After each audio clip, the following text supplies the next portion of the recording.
And here we are with yet another camcorder that I recently got. This is the Panasonic model HDC-SD300. And we have the box, USB cord, and we have the special accessory shoe adapter, remote control in the original plastic, operating manual, get some cords. One goes from the mains to the charger and the other one goes from the charger to the camcorder. There is the charger. You do get a nice standalone charger. That's an optional accessory at many other camcorders, and by now Panasonic doesn't give you a standalone charger anymore either. Composite video cable. The component video cable is missing. Didn't got that. And there we have the camcorder itself. Let's go ahead and have a closer look at this thing. As you can see, it does say some of the most important features on the LCD screen. It has a 3 MOS system. It has a 3 CMOS image sensor system, a Leica Dicoma lens system, 10.6 megapixel still picture recording. That's of course all interpolated. It really could only do a resolution of something between 3 and 4 megapixels. Optional SD card, 32 gigabytes, maximum recording time 12 hours. It's kind of funny that they are advertising something that's not included.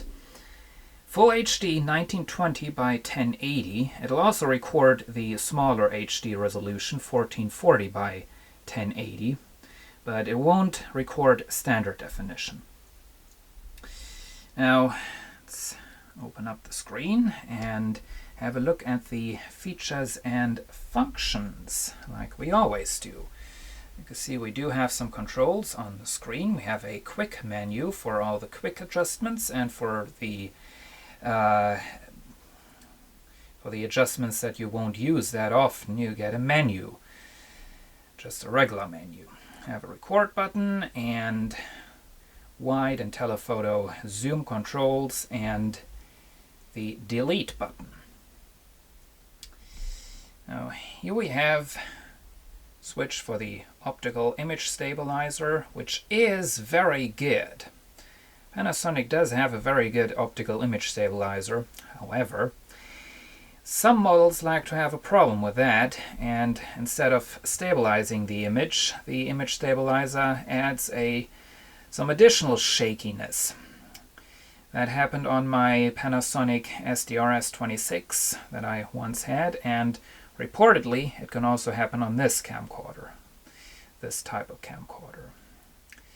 Dolby 5.1 surround sound is another feature. We have the microphone on top and a loss of focus. Now once again, it has surround sound and it can only do surround sound. You cannot tell it to do stereo only, which is kind of a stupid thing. Here we have the connections. We have the regular composite video jack, component video, and a mini HDMI jack. And there is of course the USB jack. There is where the SD card goes, and you do need an SD card because this does not have any kind of internal memory. Right here we have a huge downside of basically every camcorder that Panasonic produced, top-of-the-line camcorder Panasonic produced since 2009. That is a ventilator fan. And you really wonder, what does a ventilator fan is supposed to do on a camcorder? Well, what's going on is this camcorder has 3 chips, which means it also needs 3 times the circuitry for the image processing, and then it needs an additional processing circuitry to mix all the colors together, and so on and so forth. And that generates a lot of heat. And this camcorder really does get very hot after a while of use. So it does make sense that they put the ventilator fan there. of course, the ventilator fan is noisy, and there is not too much you can do about that. Some people just tape this little cover, this little grill shut, put some Scotch tape over it or something. I wouldn't do that because this camcorder does get pretty warm, and Panasonic really put the fan there for a reason. What you can do is this camcorder does offer manual level control for the microphones, and when you turn the microphones down far enough, you can cancel the noise that the fan makes. Of course, the rest of the sound is going to be much more quiet than usual as well. Up there we have a button for the intelligent auto mode, which I would not suggest to use because for some reason pictures look very bright and washed out in that mode. And we have a pre-record, which continuously records 3 seconds into a buffer memory, and when you start recording it adds the last 3 seconds to the recording. So if you're shooting something that you really don't want to miss, you can activate that function, and you can be sure that you get it. Here we have the battery, obviously. Have a viewfinder, which does pull out, although, well, it doesn't really pull out far enough to be too much of a useful thing. Oops. And it's all just plastic, no rubber, so it's uncomfortable to use as well. Here is something that you don't find on modern camcorders anymore, as it seems. Get this in focus. There we almost had it. Okay. There is a power switch. All modern camcorders, as it seems, are turning on and off when you flip the LCD screen open, or if you pull out the viewfinder. This one actually does have a real power switch, and that feature, Panasonic actually dropped that feature on the next series, the 2010 series. This camcorder is from 2009. There's a record button. Do get a choice. Have a photo mode, video mode, and playback mode for both photo and video. Turn this on. And here you can see some of the camcorder's operations.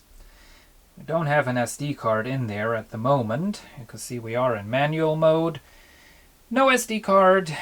Image stabilizer is turned on. We do get a remaining time readout for the battery. This means that I have some custom picture settings activated. Going to talk about that later. This means that I have the bass turned up 3 decibels. You can go up to plus 6 decibels. And I found out that the microphone just doesn't do all too much in the bass range when you have it just set to flat. Being in manual audio level control, we do have a little level meter going down there. If I tap the microphone, you can see that does work, but I just have the level set rather low to get rid of the fan noise. I mean, I'm sitting right behind this camcorder and it's barely even picking me up, as you can clearly see. It's a touch screen. You get some of the manual controls: white balance, shutter, iris. Backlight compensation. I don't know what that is. Fade out, something, macro mode. Night mode, which is useless. And back to where we started from. Press the quick menu. There is even more. We have the record quality, interval record, still picture resolution, symbols on the screen, on or off, screen brightness, grid lines on the screen to help you keeping your picture leveled. We have audio or auto or manual level control, focus assistant, zebra stripes for helping you adjusting your exposure. I don't know what that does, and that is a histogram. And you do get a little help thingy down there, which you can activate. And now this is all set to German, of course, but as you can see, 7 pages of various different features that you can select. This camera can do a lot, but to be honest, a lot of the things it can do you don't need. Just in case you wonder, this is your IA mode. As you can see, it activates the wind filter and takes away the manual level control, as well as the custom picture settings, and so on and so forth. There is where the accessory shoe adapter goes.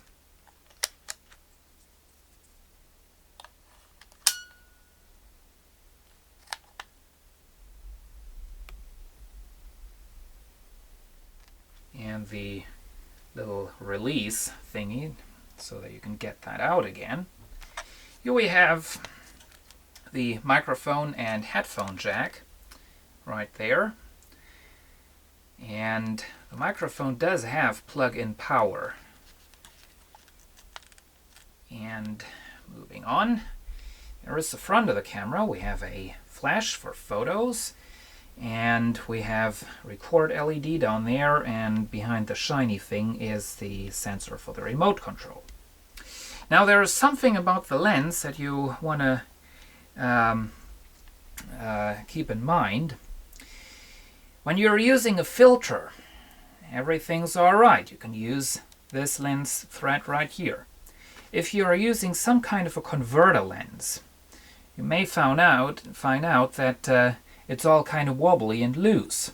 And that is because you're not supposed to use this lens thread for any kind of a converter lens. You can actually screw this whole thing off, and there is the filter thread that you're supposed to use for converter lenses.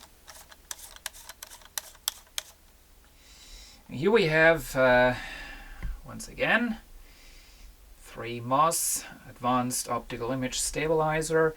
This activates the manual focus, and then down here you have a dedicated button to activate the manual mode. This camcorder basically has 3 operating modes. It has the advanced, it's intelligent auto, it has manual, and it has a mode in between. Okay, I guess that's it pretty much. Now, I am going to sell this camcorder again, or actually I already have sold it. And, well, I'm actually doing that for, well, different reasons. Reason number 1, this camcorder is not as good as I thought it would be. For one thing, you need a lot of rather stupid, rather unnecessary workarounds. For example, you have to turn a level down to cancel out the fan noise. You have to, well, if you want to go with standard definition stereo, of course this camcorder is absolutely great because it records in HD and surround sound only. And, well, last but not least, one reason that's not really related to the camcorder, but related to its current owner. I just don't think so many recent camcorders are a good investment of money. And, yeah, it sounds kind of funny, but I can't just say that I can't afford to have so many camcorders, because that would give haters the information that I may have money-related problems, which I don't. I could afford, well, another 10 of those, but as I said, it's just not a good investment. So this camcorder is... oh, another thing that I forgot is that the white balance on this camcorder, or the general balance of colors, is not really the nicest. It's there is too much blue, and it may be possible to adjust that. I have not really tried that. This camcorder does give you tons of adjustments. There is basically nothing on this thing that you can't adjust manually. So you can adjust the white balance manually, but I don't know if that would really fix the problem. I haven't tried it, I have to admit. So you may don't want to take that last point all too serious. Now, before I leave you, for all of you SD300 owners, I want to tell you which settings I chose to get the best performance out of this camcorder, and I really did a lot of experimenting to find out all about that. So here we go. I had the bass set to plus 3 dB. I had the audio level set to manual plus automatic gain control, and the whole thing set to minus 21 decibels. For the picture quality, I had the sharpness set to -1 because it does seem to be a little bit too sharp just on 0. The colors, as I've just told you, that needs some experimenting, and it certainly is a question of personal taste. And the exposure, I had that turned down to -2.